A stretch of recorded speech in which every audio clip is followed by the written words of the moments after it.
আমরা অটোক্যাডে fillet command নিয়ে আলোচনা করব। সর্বপ্রথম রেক্ট্যাঙ্গেল নিব, আর ইসি। রেক্ট্যাঙ্গেলের shortcut key? আর ইসি লিখে এন্টার। তারপর এখানে দেখবেন এখানে ফিলেট লেখা আছে, ফিলেটে ক্লিক করবেন। জাস্ট এখান থেকে আমরা 10 দেব। কত দেব? 10। 10 দেওয়ার পর ফার্স্ট পয়েন্ট ক্লিক করবেন। এখন দিক উল্লেখ করবেন, কোন দিকে যাবেন দেখেন। ওকে, এখানে কিন্তু মেজারমেন্টটা আমাদের 10 ইঞ্চি দেওয়া আছে। ফিলেট কমান্ডের যে রাউন্ডটা হয়েছে এটা কিন্তু 10 ইঞ্চি আছে। এখন আমরা যদি আর ইসি লিখে এন্টার দেই, ফিলেটের শর্টকাট কি? এফ লিখে এন্টার। কি লিখে এন্টার? এফ লিখে এন্টার। আর 20 কি দিবেন? 20। First point click, second point, second point. Okay, এখন এগুলো যদি আমরা রেগুলার মোডে চলে যাই, যে আগের অবস্থায় যাবে, সেটা কিভাবে?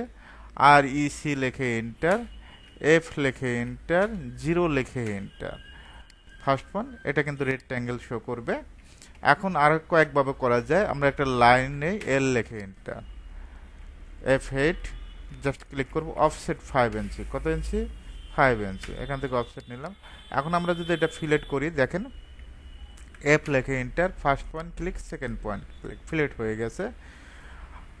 আবার দেখাই, এফ লিখে enter, first point, second point. আপনার কাজের জন্য যেটা প্রয়োজন সে অনুযায়ী ফিলেট কমান্ডের সাহায্যে কাজটা করে থাকবেন।